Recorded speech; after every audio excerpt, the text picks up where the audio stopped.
Tu es peut-être en train de vivre une saison de larmes, de perte ou de silence, et tu te demandes où est Dieu dans tout ça? Mais écoute bien, les pleurs ne sont jamais la fin de l'histoire avec Dieu. La Bible dit que ceux qui sèment avec larmes moissonneront avec chant d'allégresse. Ta douleur actuelle cache un témoignage puissant que tu raconteras demain. Dans cette vidéo, la servante de Dieu Joëlle Gloria Cabasele va t'expliquer comment Dieu utilise tes larmes pour écrire une histoire de gloire et pourquoi tu ne dois pas abandonner maintenant. Reste jusqu'à la fin, car cette parole va ranimer ton espérance et te préparer à ce que Dieu est sur le point d'accomplir dans ta vie. Abonnez-vous, aimez et partagez afin d'apporter l'évangile de Jésus-Christ aux nations, car il y aura plus de joie dans le ciel pour un seul pécheur qui se repent. Que la bénédiction de Dieu soit votre partage dans le nom puissant de Jésus-Christ.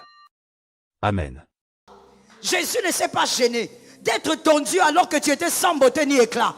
Il ne s'est pas arrêté là. Il te sort de le départ et il te donne une position. Ah, Jésus est bon. Quelqu'un m'a dit Jésus est bon. Je vais entendre quelqu'un me dire Jésus est bon. Tu vas regarder, tu vas dire non, je n'aurais jamais été en paix dans ces mariages sans Dieu. Comment d'ailleurs Dieu a fait? Comment Dieu a fait? Parce que ces mariages étaient une histoire qui devait se briser depuis. Non, il y a un Dieu quelque part. Dieu ne te donnera pas une consolation seulement qui va te faire crier. Dieu va te donner une histoire. Lorsque tu te mettras à genoux, tu ne seras pas seulement en train de prier. Ton adoration sera une chanson comme David. Parce que tu racontes une histoire. Tu parlais, on se moquait de toi. On riait. Mais aujourd'hui, tu parles et les gens te respectent. Jésus prend de quelque part. Est-ce que quelqu'un m'entend? David dit, je dois m'en souvenir. Mon frère, lorsque tu seras sur les verts pâturages, rappelle-toi de la vallée.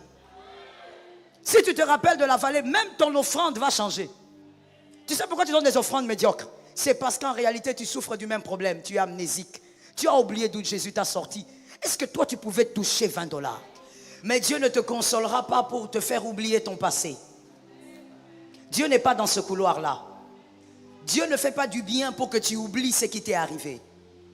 Dieu ne te fait pas du bien pour que tu oublies l'opération que tu as subie l'année passée.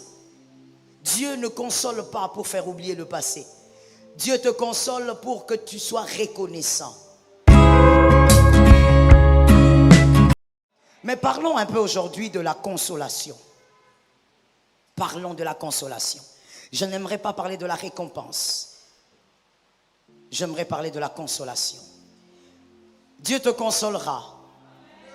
Moi aussi je dis Amen 3 fois. Dieu te consolera.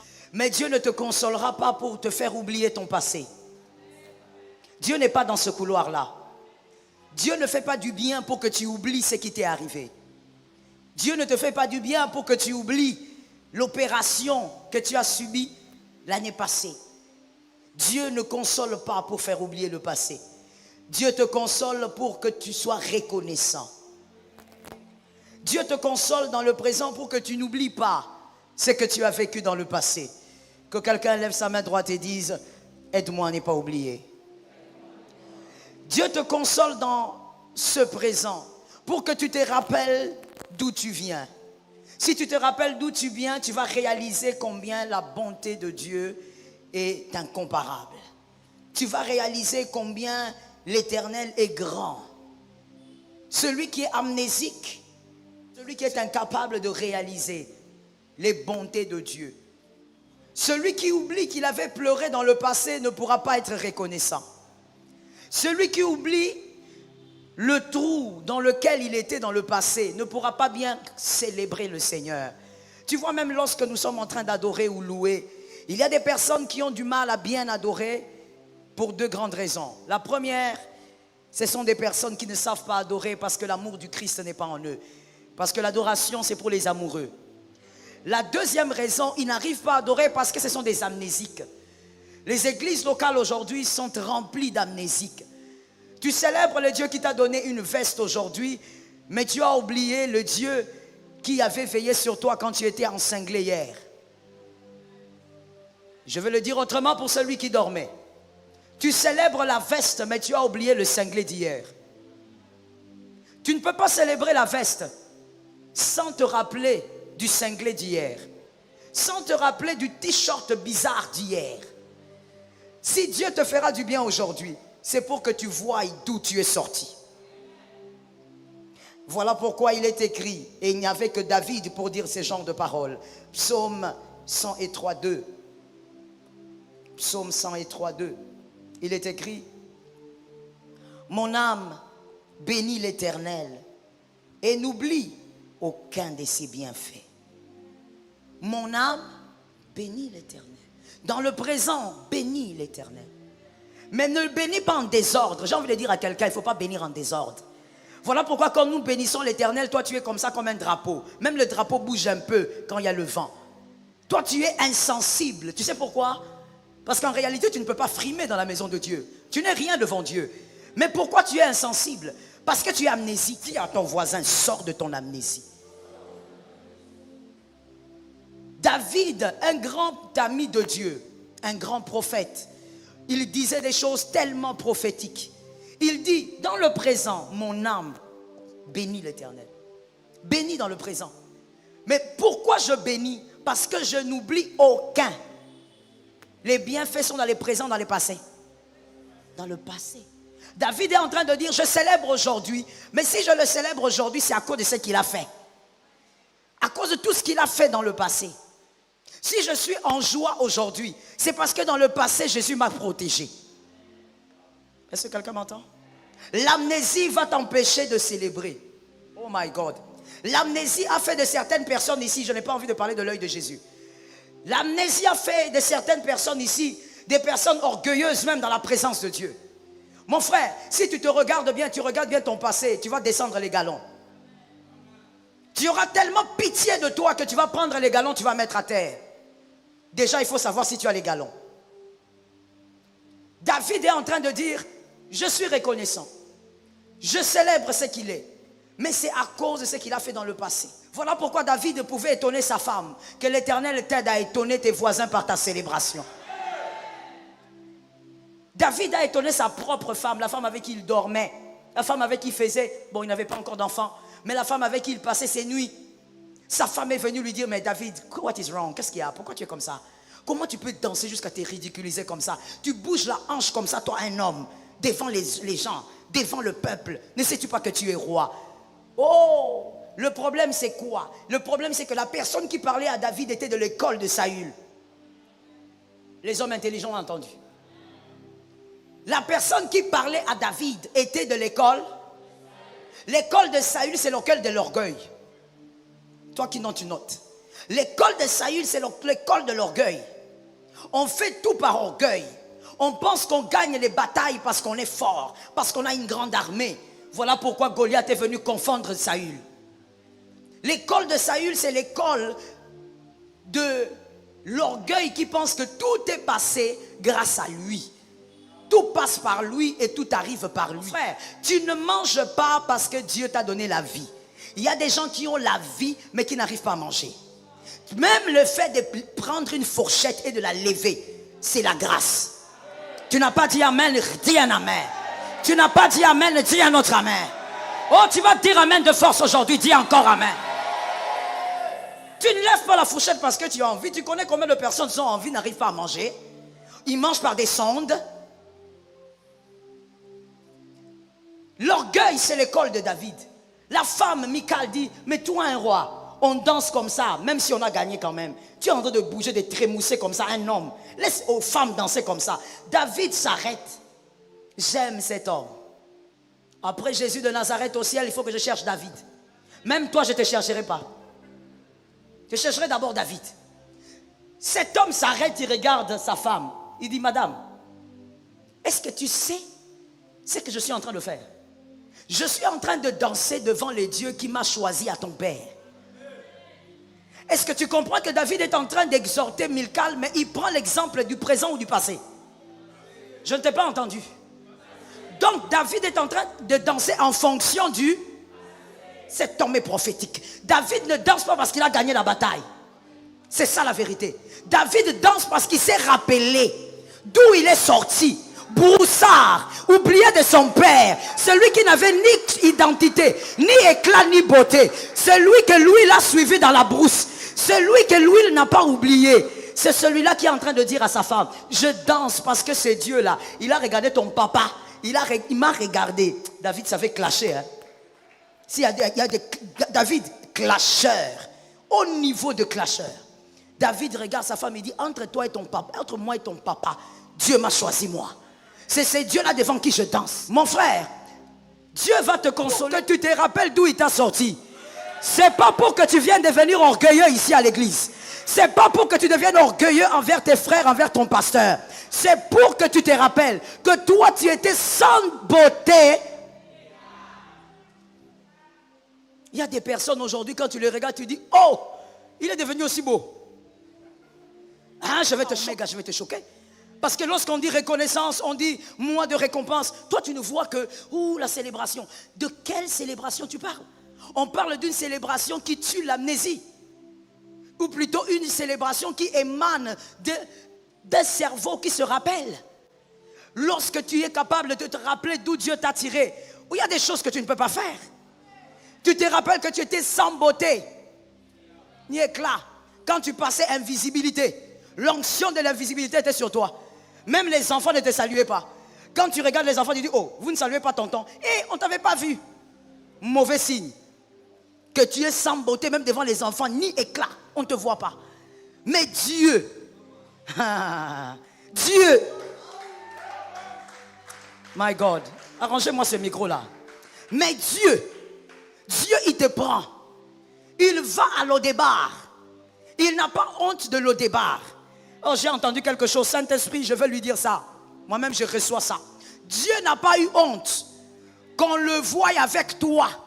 Quand tu étais sans beauté ni éclat, ton voisin ne serait pas avec toi. Est-ce que quelqu'un m'entend? Il y a même des hommes qui ont dragué leurs femmes. Aujourd'hui, c'est leur femme aujourd'hui. Mais il y a des années, si on lui avait montré la même femme, quand elle avait 13 ans, 14 ans, il allait fuir. Façon au dernier niveau. Mais il a au moins attendu que la fille ait un peu d'éclat. Elle a appris comment se laver, elle commence à mettre le make-up. Voilà pourquoi tu l'as dragué.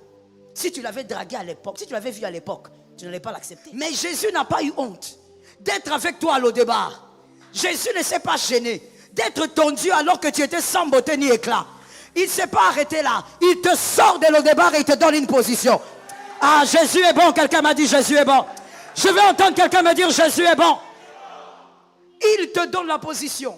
Et tu sais, quand Jésus te donne une position, lui reste en retrait. Il te place devant. Et il regarde comment les hommes sont stupéfaits de te voir. Quand les hommes sont étonnés de te voir, Jésus se sent glorieux. Jésus se sent fier. Et toi, tu es devant. Toi, tu es comme cette ânesse. Tu marches sur les étoffes alors qu'on n'a pas mis ça pour toi. Les hommes intelligents sont arrivés. L'explication ne viendra pas, mon frère. Prends ça comme ça. On n'a pas mis l'étoffe pour toi. L'ânesse marche avec beaucoup de fier. Elle marche. Mais les étoffes, là, on les a mis pour Jésus. Je te le dis maintenant, j'actualise dans ta vie. Si les gens te célèbrent, c'est parce que Jésus t'a pris. Si les gens te célèbrent, te saluent même avec respect, mon frère, c'est parce que Jésus t'a appris comment mettre la cravate. Donne-moi un amen de quelqu'un qui comprend. Donne-moi un amen de quelqu'un qui est reconnaissant. Jésus t'a appris à mettre la cravate, mon frère. Toi, tu mettais la cravate. Un t-shirt que tu frottais au cou qui était écartelé. Tu te posais des questions, comment tu allais faire pour y arriver? Papa est mort, maman est partie. Tu n'avais plus de repères. Tu ne croyais même pas que la vie était possible sans ces parents-là. Mais Dieu t'a démontré que c'est lui le père de ton papa. C'est lui le père de ton papa.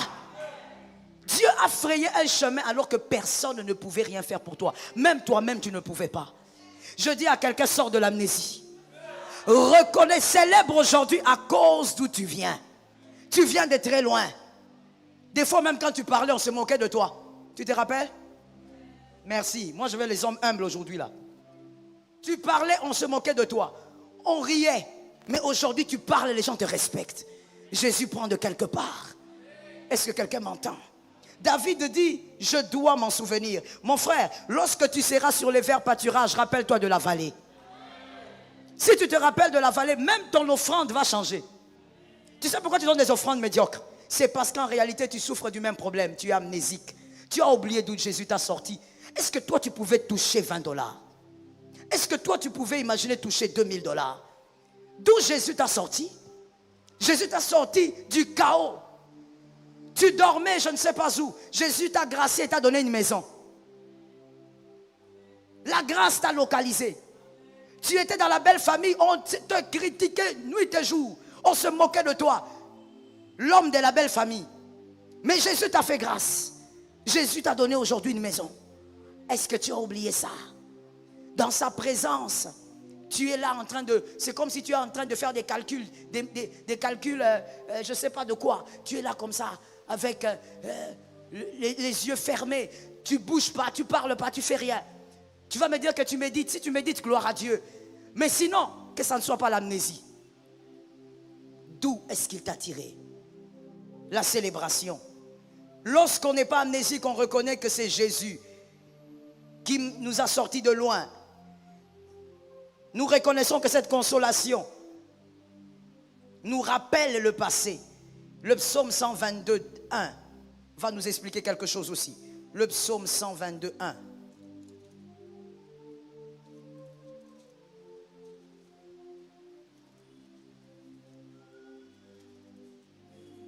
La Bible déclare: je suis dans la joie quand on me dit allons à la maison de l'Éternel. La maison de l'Éternel ici, le psalmiste ne parle pas que d'un bâtiment, mais on parle aussi du temps qu'on donne à Dieu. Aujourd'hui, nous sommes dans un monde tellement pervers que les chrétiens, et c'est triste, les chrétiens pensent qu'il faut qu'ils aient le temps pour Dieu. Je veux regarder dans mon temps si je suis disponible. Tu parles de qui? C'est à qui que tu veux lui trouver le temps? Non, si je trouve le temps, je viendrai. Mon frère, tu ne dois pas trouver de l'espace pour Dieu. C'est lui qui t'a donné l'espace. Dis-moi ça à 5 personnes. C'est Dieu qui t'a donné l'espace, mon frère. Quand je parle de l'espace, je suis en train de parler du temps. C'est Dieu qui t'a donné ça. Aujourd'hui, nous sommes dans une génération où les hommes sont en train de dire avec fierté, si j'ai le temps, ben, je pourrais venir à la prière. Si j'ai le temps, je pourrais donner mon temps à Dieu. Donc toi, Dieu prend le miette de ton temps. Celui qui prend le gros de ton temps, c'est ta famille et ton travail.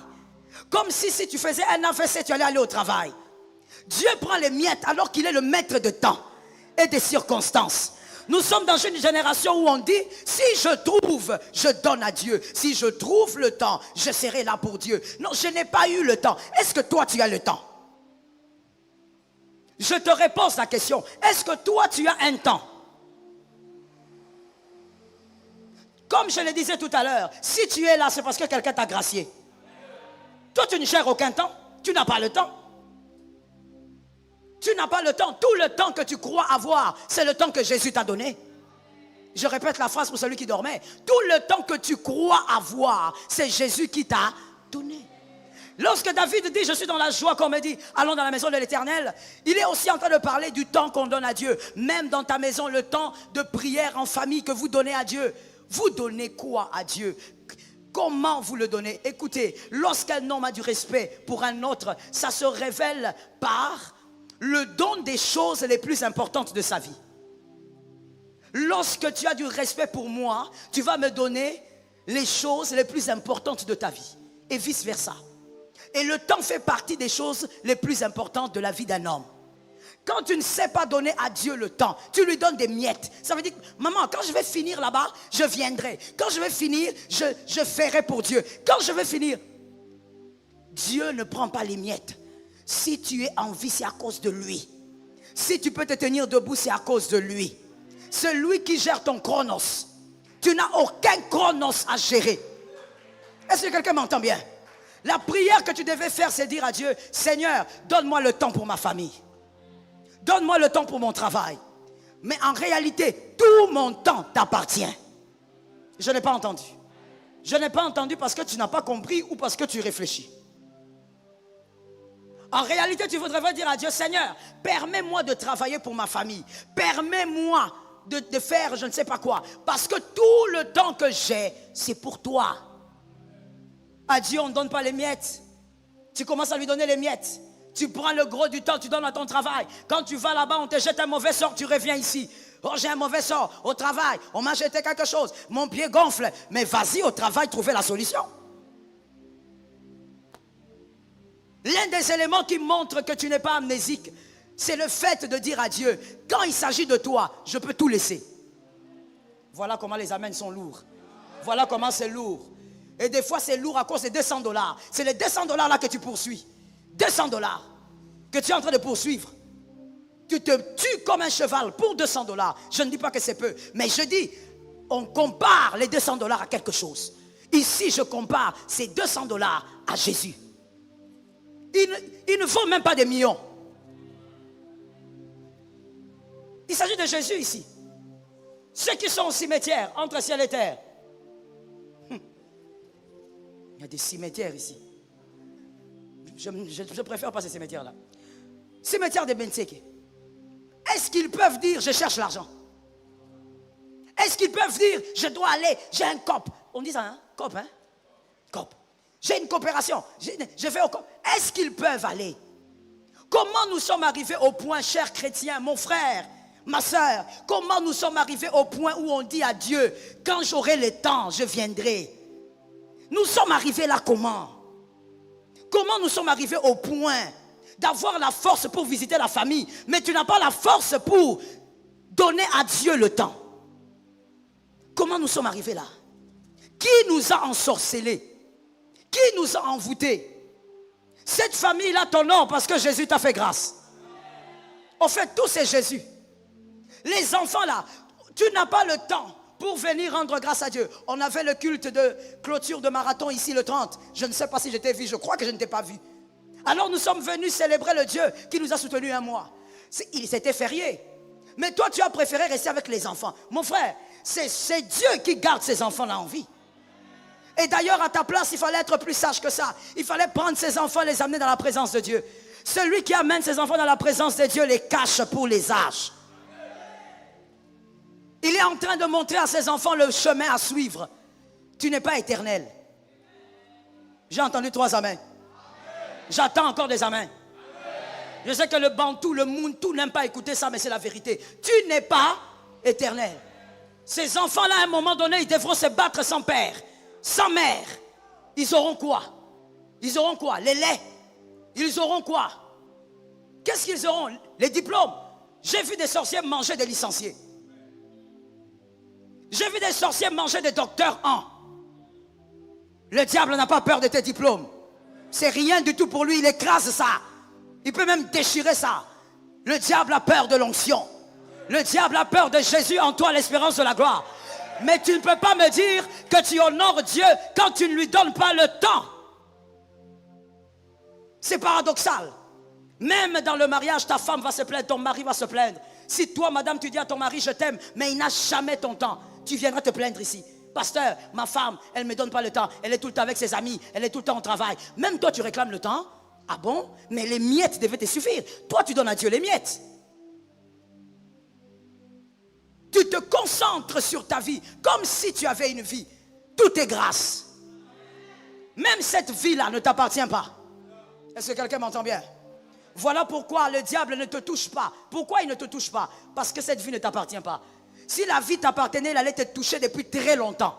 Mais c'est parce que quand il vient, il entend ta voix, mais il voit quelqu'un d'autre. Que Dieu, oh my God, que Dieu revisite quelqu'un. Quand Dieu vient, le mystère de Jacob se manifeste. Jacob qui était devant son père et qui avait menti son père. Quand le diable vient, il entend ta voix. Ici, ça c'est Jacob. Ça, c'est Agnès. Ça, c'est Julie. Mais quand il veut te toucher, il voit le Dieu d'Israël, le lion de la tribu de Juda. Alors comment peux-tu à un être pareil lui dire, je n'ai pas le temps de prier, s'il te plaît, je suis fatigué, mon travail m'a épuisé. Amnésique. Tu es amnésique. Tu as oublié comment tu as pu finir ces études-là? Tu as oublié? Tu as oublié comment tu étais humilié en famille quand tu allais demander les frais? Tu as oublié? Tu as oublié comment on se moquait de ton père, de ta mère à cause de leur pauvreté? Tu as oublié, tu oublies vite. Parce que tu te focalises sur le présent. Tu vois ta belle veste du présent. Tu vois ta belle robe du présent. Ne sois pas amnésique. Dieu va te consoler pour que tu te rappelles.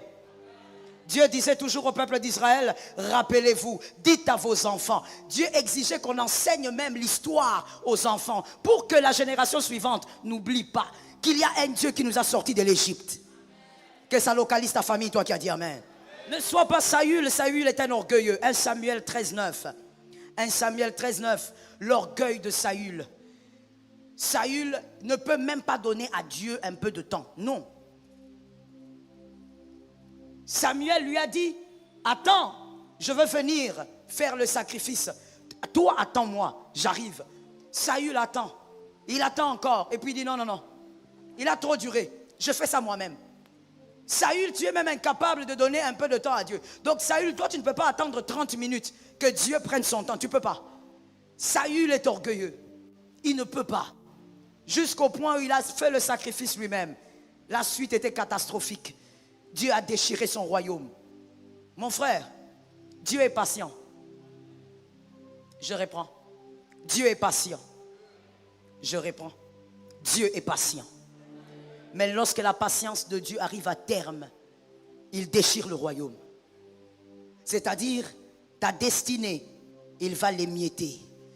Certaines choses qu'il t'avait promises, tu vas les attendre jusqu'à avoir des cheveux blancs. Ça n'arrivera pas. Pourquoi? Parce qu'il t'a attendu à un point, mais tu as été orgueilleux. Et tu n'es pas arrivé là où il t'attendait. Je vais te dire une chose que Dieu m'a enseignée. Dieu peut frapper un père parce qu'il ne fait pas ce qu'il faut pour que son fils se mette sur sa destinée. Dieu peut frapper une mère ignorante. Dieu te donne un enfant, par exemple, qui va impacter notre nation à une certaine époque. Et Dieu est le seul à le savoir, et peut-être aussi certains prophètes. Dieu te donne cet enfant. Cet enfant a 6 ans, cet enfant a 8 ans. Mais toi, au lieu d'amener cet enfant à l'église pour que justement il soit bien encadré et qu'il accomplisse sa mission pour le Congo, toi, ce que tu fais le dimanche, tu donnes à ton enfant les chips, tu donnes à ton enfant des jus, tu remplis ton enfant, tu lui donnes tout genre d'amuse-bouche et tu le laisses là devant la télé. Devant, c'est quoi là, la fille là qui est rouge, noire là? Ladybug. Je n'aime pas ces dessins animés. Très diabolique. Très, très sorcellérique. Ce n'est pas une blague. Si ton enfant regarde ça, coupe ça à partir d'aujourd'hui. C'est très diabolique. Observez ça bien, vous allez comprendre. Tu mets là Ladybug, tu dis à ta fille, coucou, je vais à l'église. Et tu la laisses devant la télé. Or, la fille qui est dans cette maison-là, c'est la raison pour laquelle même le Saint-Esprit tourne autour de ta maison. On t'a envoyé une fille qui va avoir de l'impact dans cette nation, qui aura des grandes responsabilités. Toi, tu prends cette fille, tu la traites comme un bébé normal. Dieu peut te frapper pour protéger cet enfant. Oui. Dieu peut te frapper. Il prend l'enfant, il donne à quelqu'un d'autre pour l'élever. Pourquoi? Parce que tu ne comprends pas que Dieu ne donne pas que des enfants. Dieu donne des esprits. Un esprit n'a pas d'âge. En réalité, ton enfant est un esprit qui a le même âge que toi, mais dans un corps plus petit. Mais toi, tu es dans la négligence la plus totale. Tu oublies. Pour quelle raison Dieu te récompense? Que Jésus nous fasse grâce. Lorsque quelqu'un est capable de célébrer la consolation de Dieu, je l'ai dit, la chose la plus grande, c'est qu'il sait donner le temps à Dieu. Jésus t'a donné 33 ans. Toi, tu as donné combien? Il y a quelqu'un qui me dira, moi j'ai donné 12 ans. 12 ans là, quand tu comptes les années que tu as fait dans une église. Ce ne sont pas les années qu'on fait dans une église qui révèlent le temps que tu as donné à Dieu. Non. Faire 20 ans dans l'église ne veut pas dire que tu as donné 20 ans à Dieu. Tu as fait 20 ans dans l'église. On parle du temps que tu as donné à Dieu.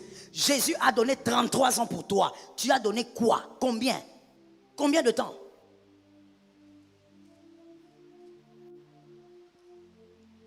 Que Jésus nous fasse grâce. Jésus t'a sorti de l'invisibilité. Il t'a accordé la visibilité, alors sors de l'orgueil. La différence, il y en a beaucoup, hein. L'une des différences entre l'humble et l'orgueilleux. L'humble adore parce qu'il se rappelle. Il n'est pas amnésique. L'humble adore parce qu'il se rappelle. Il n'est pas amnésique, il n'a pas oublié. L'humble, il l'est à cause de son passé, malgré son présent. Son humilité provient de son passé, comme David. Il se fait petit parce qu'il sait qu'il, de toutes les manières, il est petit. C'est un Dieu qui l'a rendu grand. L'humble l'est parce qu'il sait regarder derrière lui. Il dit, oui, je me rappelle. Je me rappelle. Quand je n'avais rien, je me rappelle. Les hommes n'étaient pas avec moi, mais Jésus était là. L'orgueilleux, il est à cause du présent. Il est focalisé sur le présent. Il a oublié tout. Il est focalisé sur le présent. Alors que c'est un grand ignorant parce que votre présent peut vous tromper. Je vais l'expliquer. Ce que vous êtes aujourd'hui peut bien ne pas être ce que vous serez demain. Et lorsqu'on le dit, ce n'est pas toujours dans le sens de gloire en gloire, non. Les enfants de Dieu, quand on dit ça, ils ne voient que oui, gloire en gloire. Mais mon frère, ce n'est pas que ça. Ce que tu es aujourd'hui peut être moins glorieux que ce que tu seras demain. Ah oui, la vie, elle fonctionne en dents de scie. Aujourd'hui, tu peux être au top, demain, tu es down. Et ça ne veut pas dire que Dieu t'a laissé. C'est le chemin. C'est le parcours. Oui, c'est la logique de Dieu. Un enfant de Dieu ne reste pas au top de manière constante. À un moment donné, Dieu crée la chute. Pourquoi? Parce que tu dois te rappeler que c'est lui. Oh yes. David, on l'appelle un grand roi aujourd'hui. Dieu même a dit de lui, tu as trop de sang, tu ne vas pas construire le temple. Mais David aussi a perdu des batailles. Il y a plusieurs batailles que David a perdues. Le grand tueur de Goliath a perdu des batailles. Parce que la vie, elle est faite en dents de scie. Tu montes et tu descends. Et tu remontes par la grâce de Dieu. Que quelqu'un me dise la grâce de Dieu. Alors mon frère, peut-être que demain tu seras down, sois humble. J'ai entendu 3 personnes. Il y a quelqu'un qui a refusé. Il dit non, non, non, ça c'est pas la foi, si c'est la foi. Peut-être que demain tu seras à sec. Donne-moi un amen. Alors je dis, tue l'orgueil. Tue l'orgueil. Les personnes que tu méprises aujourd'hui ont eu un passé. Et tout le monde n'a pas été down tout le temps. Il y a des hommes que tu vois down aujourd'hui qui étaient des hommes grands, des hommes puissants. Mais parce que la vie est comme ça, aujourd'hui ils sont down. Alors toi ne crois pas que tout va bien parce que tout va bien aujourd'hui.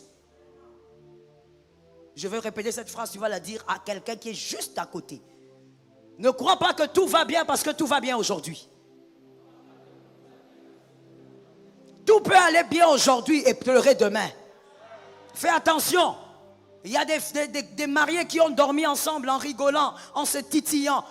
Se levant le matin, l'un ne s'est pas réveillé. Oh yes, yes. L'un ne s'est pas réveillé. Ne crois pas qu'il y a une garantie où un homme, aucun prophète ne peut te donner la garantie que tu vieilliras avec ton mari, que tu vieilliras avec ta femme. Alors cours auprès de celui qui tient le chronos. Humilie-toi devant celui-là. Fais tomber l'orgueil au nom de Jésus. Mon frère, moi je fais partie des personnes qui croient qu'il y a des vices qu'on traite de force. Oui, il ne faut pas seulement dire Saint-Esprit, aide-moi. Il y a des choses que le Saint-Esprit va faire. D'autres, toi-même, tu décides. Tu décides ça. Il y a un exemple que mon mari a donné à l'époque. Moi, j'ai toujours aimé cet exemple-là. Parce que c'est tellement logique et simple. Il disait à l'époque, toi qui dis que tu ne peux pas arrêter l'impudicité, tu dois toujours coucher avec toutes les filles. Tu attrapes tout ce qui bouge. Est-ce que si on te dit que la fille avec qui tu as prévu de coucher le soir a le sida, tu vas aller? Normalement, les hommes devaient me répondre, hein, parce que c'est vous. Ah oui? Oui ou non? Pourquoi? Tu as peur de quoi? J'ai aimé ta réponse, mon frère. Parce qu'au-delà du plaisir, tu vois. Donc, c'est-à-dire que tu peux gérer ton plaisir. Tout dépend de ce que le cerveau a capté comme information. Alors ne dis pas que c'est une faiblesse, je ne sais pas, j'ai tout fait. Menteuse, menteur, tu n'as pas tout fait. Tu ne t'es pas conditionné. Si tu te conditionnes, tu vas laisser ça. Est-ce que quelqu'un m'entend? Là même, je suis allé loin. Il y a des jeunes ici, si on vous dit seulement, on va te donner le visa ici des États-Unis, mais tu dois faire 2 jours sans toucher des filles. Ça veut dire que le garçon, il va dire non, pasteur, pourquoi 2 semaines, 1 mois? Il va même décider de créer un couvent à l'AENA pour les visas des États-Unis. Un visa, un endroit où aussi les gens meurent. Des fois même les corps reviennent dans des caisses. Ce n'est qu'un endroit éphémère. Mais pour ça, tu es prêt à faire 1 mois sans toucher une fille. Toucher même, c'est trop. Tu ne vas même pas regarder. À l'église, quand on t'installe, tu regardes à gauche, à droite. Tu dis au service d'accueil, mettez-moi là où il y a les hommes. Ça veut dire même regarder, tu ne fais pas. Pour un visa. On blague, mais je sais qu'il y a des hommes ici qui savent que ce que j'ai dit, c'est la vérité. Si on te met ça ici, là, on te dit, là, 1 mois, tu vas le faire. Donc le problème, c'est quoi? C'est ce qu'il y a dans ton cerveau, dans ton esprit. Apprends à décider. Apprends à regarder ton passé et à dire, au fait, pourquoi je suis orgueilleux? Je suis orgueilleux pourquoi? Pourquoi? Tout ça, c'est Dieu. Moi, il y a même des choses que je ne sais pas expliquer. C'est lui qui a fait. Pourquoi je suis orgueilleux? Il y a une autre maladie avec les orgueilleux, c'est que l'orgueilleux ne sait pas qu'il est orgueilleux. Oui. Et des fois, quand on lui dit, écoute, tu es un peu orgueilleux, tu dois te calmer. Non, non, non, non, je ne suis pas orgueilleux, je suis fier. Ouais, il dit, bon, la fierté, c'est bien, c'est l'orgueil qui a un problème. Moi, je suis fier de moi. Mon frère, tu es fier de toi. Parce que tu as fait quoi? Sois fier de celui qui t'a rendu fier de toi. Ça tombe sur quelqu'un. Ne fais pas payer, ça c'est une bizarrerie, hein. Ne fais pas payer à un bailleur le loyer. Comment veux-tu? Le bailleur, tu viens chez lui, toi tu es locataire, et tu lui dis, paye. Toi-même, dis-moi, qu'est-ce qui va t'arriver?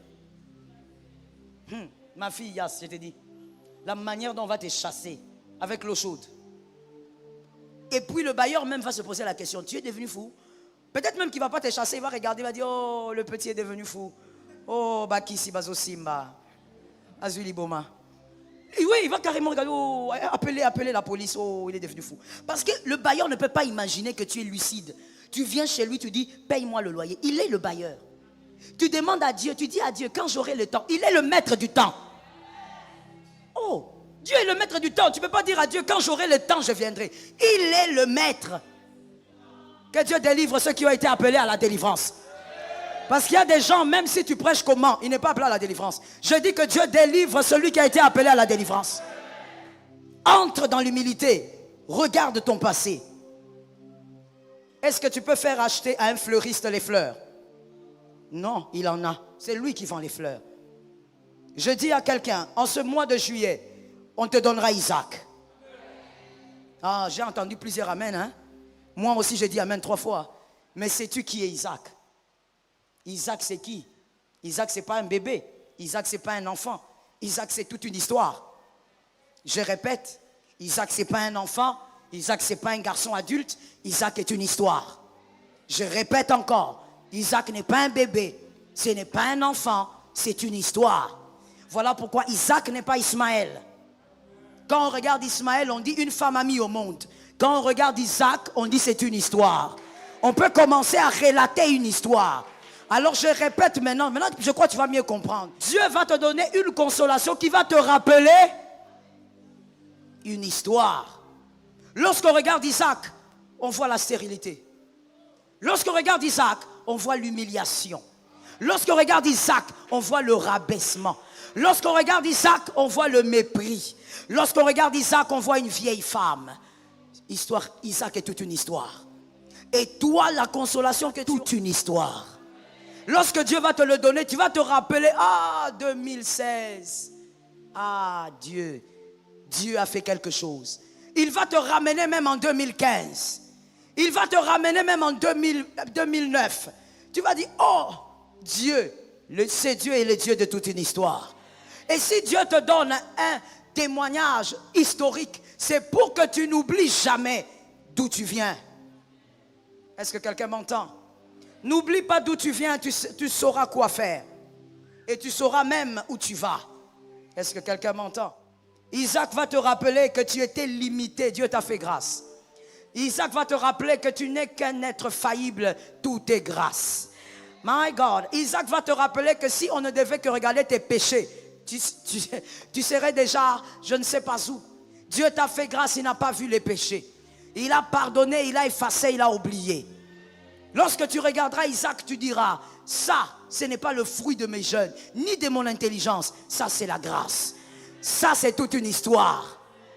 Lorsqu'on te posera la question par ton voisin qui est à côté de toi, mais comment c'est arrivé? Tu lui diras, frère, histoire Ezamoulaï, c'est toute une histoire.